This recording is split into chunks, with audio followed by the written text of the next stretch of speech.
Hello, Assalamu alaikum. Welcome back to my channel. Today we're recording for how to make your long distance relationship work. Basically, I am going to discuss about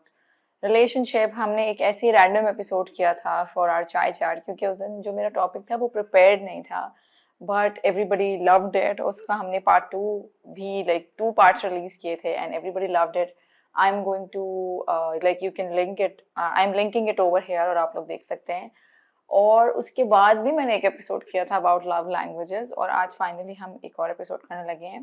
क्योंकि बहुत सारे और एक मैंने अपने husband के साथ भी किया था रिलेशनशिप एडवाइस जो भी लोगों के सवाल आए थे उसमें हमें बहुत मज़ा आया था सब सवाल भेजे थे और हमने मिलकर उनके जवाब दिए थे so I have done a few episodes on this topic already so I decided to do one more let's get started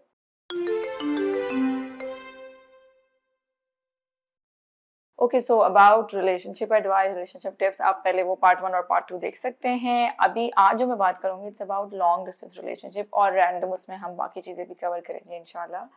first of all I have been married for 10 years अल्हम्दुलिल्लाह इन दिसंबर हमें 10 साल हो जाएंगे तो आई थिंक मेरे पास काफ़ी experience है in giving relationship advice तो नंबर 1 ये कि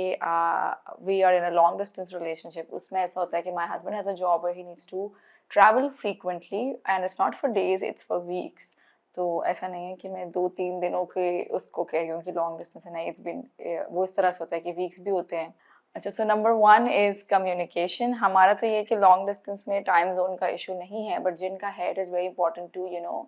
कम्युनिकेट दैट कि हम किस वक्त बात करेंगे क्या करेंगे because communication is very important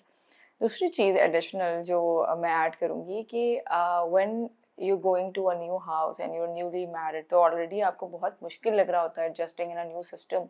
and if your husband has a job जहाँ पर उनको बार बार ट्रैवल करना है and your alone for days and weeks तो वो ज़्यादा मुश्किल हो जाता है और मुझे लगता था when I was newly married कि मेरी शील्ड चली गई है and now being a people pleaser मुझे अपने आप को डिफेंड भी नहीं करना आता था तो when you're not protecting yourself and when your husband is protecting you and when he leaves तो आपकी एक और difficult और uncomfortable position होती है so it's very important कि जब भी आप शादी कर रहे हैं मैं हमेशा ये बात कहती हूँ कि ज़रूर ये देखें आपके हस्बैंड की अपने घर में क्या पोजीशन है हमारे यहाँ देसी कल्चर में अनफॉर्चुनेटली ऐसा होता है कि बच्चों को भी प्रायोरिटाइज़ किया जाता है बेस्ड ऑन देयर इनकम या फिर बेस्ड ऑन द फेवरेटिज्म कि छोटा बेटा है तो बहुत लाडला है या फिर ये बेटा ज़्यादा कमाता है तो उसकी ज़्यादा पावर पोजीशन होती है और फिर एग्जैक्टली वही होता है कि जो बेटा फेवरेट है उसकी बीवी ऑलरेडी फेवरेट है तो वो एक फेवरेटिज्म का भी एक चीज़ होती है तो उसमें फिर अपनी जगह बनाना with your husband not being around becomes more difficult मुझे लगता है कि वैसे ही in a new marriage when you're trying to understand each other and each other's habit और आप एक उसमें होते हैं क्योंकि मुझे लगता है हम जितना मर्जी एक दूसरे को जानते हो जितना मर्जी आप कंफर्टेबल हो ये मैंने उस वीडियो में भी कहा था once you start living with each other आपकी दुनिया बदल जाती है क्योंकि आपके हैबिट्स डिफरेंट हैं आपका डे और नाइट का वो रूटीन सारा डिफरेंट होता है कोई जल्दी सोना है किसी को लेट सोना है और वो सारी चीज़ें once you start living together वो तभी आपकी रूटीन में आती है उससे पहले आपको इतना नहीं फ़र्क पड़ रहा होता कि अच्छा लेट सोना है तो लेट सो जाए जल्दी सोना है तो मेरा इससे क्या है बट बाद में ना आपको ये छोटी छोटी चीज़ें तंग करने लगती हैं सो इट्स वेरी इंपॉर्टेंट कि जो हमारे यहाँ शादी से पहले सारी तैयारी हो रही होती है ना कपड़े एंड एवरीथिंग वो सब चीज़ें आप फंक्शन की तैयारी तो कर लेते हैं बट उस फंक्शन के बाद जो आपकी रियल लाइफ स्टार्ट होनी है और जो आपने एज अ टीम अपनी ज़िंदगी गुजारनी है वो तो सब उस पूरी तैयारी का उस एक दिन के फंक्शन के बाद वाली जो आपकी शादी है उसमें कोई रोल नहीं होता तो you better focus on these things और जो मैंने एक बात कही है कि ऑलवेज चेक योर अपने हस्बैंड की पोजीशन ज़रूर देखिए कि उनके क्या डायनामिक्स है अपने घर में या वो इज़ ही एबल टू अपने मदर से बात कर सकते हैं अगर वो कुछ अनफेयर कर रही हैं बहुत सारी जगह ऐसा होता है कि नहीं कर सकते बात तो मुझे लगता है कि at least minimum like this is minimum कि आप ये तो कर लें अगर आप डिफेंड नहीं कर रहे अपनी बीवी को कि उसको कम से कम ये तो कह दें कि हाँ मुझे पता है आपके साथ अनफेयर हो रहा है या गलत हो रहा है या ज्यादती हो रही है या अम्मी को ऐसे बात नहीं करनी चाहिए थी जस्ट टू ये जो एक्नॉलेज करना है ना और ये जो अंडरस्टैंडिंग है मुझे लगता है इससे बहुत बहुत it makes a huge difference because in the and मैंने बहुत सारी लड़कियों के मेरे पास आते रहते हैं मैसेजेस तो वो ये कहती है कि मेरे हस्बैंड अच्छे हैं इन लॉज में इशू है बट वो अंडरस्टैंड करते हैं, तो वो फिर भी लड़कियां मैनेज कर लेती हैं। मतलब ये तो बेयर मिनिमम है कि यार इतना तो कर लो कि ये समझना कि क्योंकि मेरी मदर है और वो ठीक है और वो कुछ भी कह रही है और कुछ भी कर रही है, इट्स राइट। तो ये this is not a part of our दीन ऑल्सो। ये भी एक मिसकंसेप्शन है कि अम्मी कह रही हैं तो ठीक है। खैर मैं लॉन्ग डिस्टेंस रिलेशनशिप से जॉइंट फैमिली एडवाइस पे चली गई हूँ, back to the long distance advice. उसमें आई थिंक एक और बात मैं करूँगी कि जब आप नई शादी होकर जाते हैं तो पता नहीं क्यों सबको लगता है कि क्योंकि इसकी नई शादी है और हमारी शादी को तो इतना अरसा हो चुका है, इतने साल हो चुके ये हो चुके, तो now we have the right to give advice. या जिस तरह भी मैंने कहा कि मेरे 10 साल हो गए हैं, but again we can not, हर किसी की शादी अलग होती है, हर इंडिविजुअल अलग होता है, तो ज़रूरी नहीं है, ये मैं पेरेंटिंग एडवाइस में भी कहती हूँ कि जो चीज़ मेरे लिए काम कर रही है वो आपके लिए भी करेगी। So never compare your marriage to anyone. लोग अपने लेंस से देख रहे होते हैं दुनिया और फिर उसी लेंस से वो आपको एडवाइस दे देते हैं। एंड बीइंग न्यूली वेड बहुत एंग्जाइटी होती है, लाइक मुझे बहुत होती थी अगर कोई कहता था मुझसे कि ये तो इस तरह से होना चाहिए, तो मुझे इतनी कि अच्छा ओ नो मैं तो ये नहीं कर रही, या ओ नो वो तो ये नहीं कर रहे, दैट समथिंग इज ऑफ वाली फीलिंग ना। But it's not right. हर आपके घर का रूटीन अलग है, आपके सिचुएशन अलग है, आप इन लॉज के साथ रह रहे हो नहीं रह रहे, वो एक अलग बात है, तो कंपेयर नहीं करना चाहिए। एंड आई थिंक आजकल के टाइम पे तो ये और मुश्किल है with social media and these newly weds couple, जो वो पोर्ट्रे एक जिंदगी हुई हुई है हमारे बच्चों के सामने कि बच्चे यानी यंग जनरेशन के सामने देयर इज ऑलवेज ट्रैवलिंग हो रही है, शॉपिंग हो रही है, सरप्राइजेज हो रहे हैं इतने ज़्यादा कि oh my husband surprise me, oh my wife gave me a surprise. तो मैंने उसमें भी चाय चाट में भी ये कहा था कि इट्स वेरी नेचुरल कि आपके अंदर ये आ जाता है कंपैरिजन कि यू नो माय शादी इज़ वेरी बोरिंग, माय शादी इज़ वेरी आपका हनीमून पीरियड ख़त्म हो जाता है 10 दिन बाद 20 दिन बाद, आप घूम फिर के आ गए and then life goes back to normal, जहाँ आपका हस्बैंड सुबह उठ के काम पे जा रहा है और शाम को आ रहा है, तो वो आपको रोजाना कैंडल लाइट डिनर्स पे नहीं लेके जाएगा। और इनकी जो जिंदगी है तो इनका तो ये कंटेंट है ना, ये वहाँ उनका तो काम ही यही है। Like there is a very famous vlogger, सबको पता ही है, मैंने लास्ट टाइम उसका नाम नहीं लिया था लेकिन सबने नीचे कमेंट में लिख दिया था because you guys are very smart. तो वो डेली लाइक डिनर पे जा रहे होते हैं एक्सक्यूज मी, डेली नहीं तो हर एवरी डे, लाइक कोई कॉन्सेप्ट ही नहीं है घर के खाने का, बस यही हो रहा था डिनर पे चलो ये चलो वो चलो। तो मैं कह रही थी कि यार ये तो जो देख रहे होंगे बच्चे वो तो फौरन ये सोचते होंगे कि ये शादी के बाद तो यही होता है, जबकि and then my husband said क्यों अपने पेरेंट्स को नहीं देखते। बट द पॉइंट इज उस एज में आप अपने पेरेंट्स को नहीं देख रहे होते। मैं खुद ये समझती थी कि इन लोगों की तो इतनी बोरिंग शादी है और मेरी शादी तो बहुत नेक्स्ट लेवल होगी, और ये तो पता नहीं,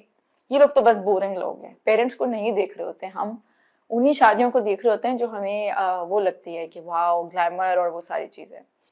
अच्छा वन मोर थिंग कि ये मैंने पहले भी वीडियो में बोली थी कि मेंटेनिंग योर ओन लाइफ, अपने क्वेश्चन आंसर की एक वीडियो थी उसमें मैंने क्लिप लगाई थी कि अपनी ज़िंदगी अपने हस्बैंड से अलग भी बनानी चाहिए, और ये मैंने नहीं किया हुआ था और मैंने बहुत लंबे टाइम के बाद ये सीखा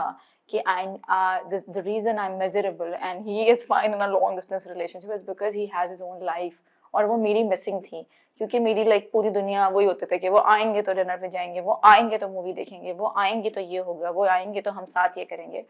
तो वो साथ वाला फन भी रखें, लेकिन उसके अलावा आपकी अपनी भी कोई पर्सनालिटी, कोई इंडिविजुअलिटी होनी चाहिए जो आपकी हस्बैंड वाली दुनिया से अलग हो। उस पर मुझे बहुत सारे लोगों ने लिखा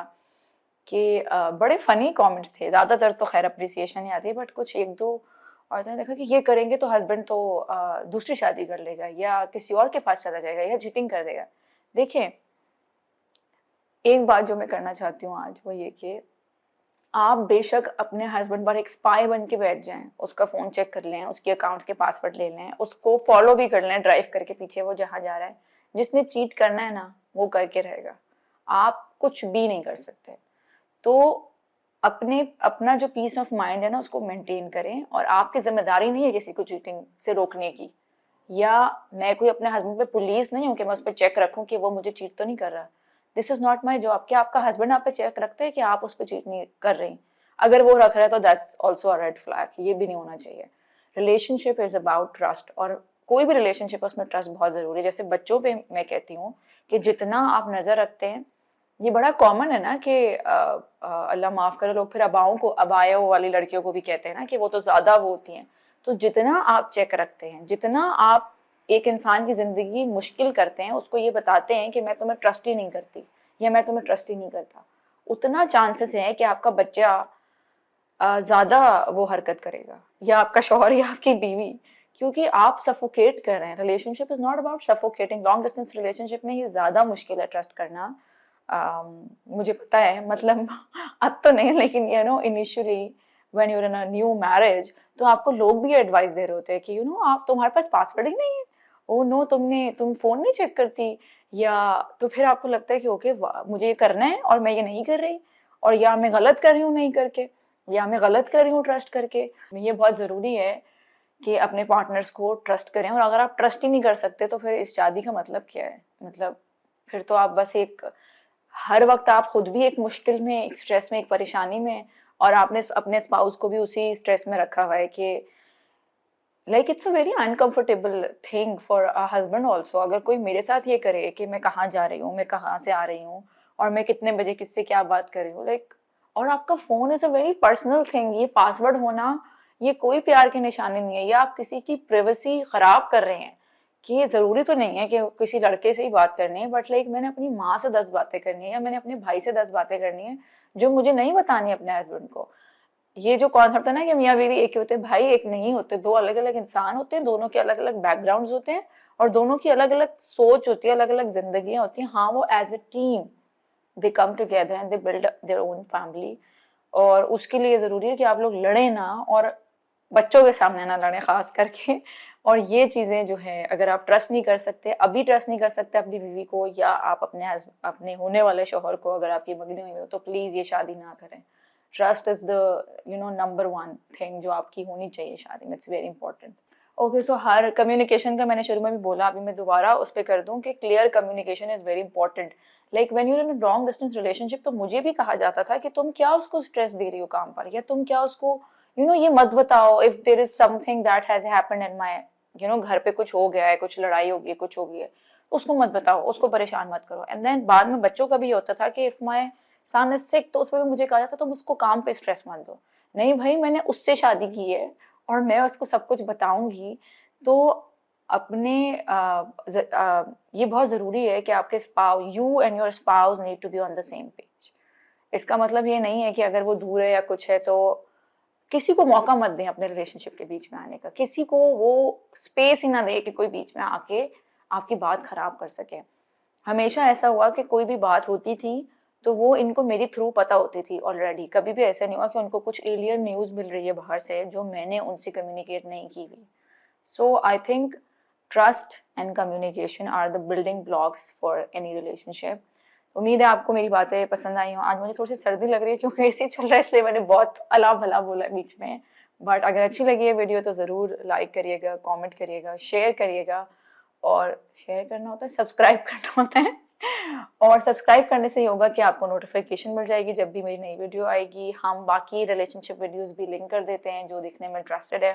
टॉपिक सजेशन भी आप लोग कर सकते हैं। जिन लोगों को पर्सनल 1-on-1 सेशंस चाहिए होते हैं, वो अगेन मेरे इंस्टाग्राम पे बायो होती है। कमेंट्स में लोग पूछ रहे होते हैं कि अगर आपसे बात करनी है तो आप क्या करें। मैं 1-on-1 सेशंस करती हूँ, वो आप बुक करवा सकते हैं। वो ऑनलाइन भी होते हैं, इस्लामाबाद वालों के लिए इन पर्सन भी होते हैं। Thank you very much. अपना बहुत ख्याल रखिएगा। I will see you in the next episode. अल्लाह हाफ़िज़।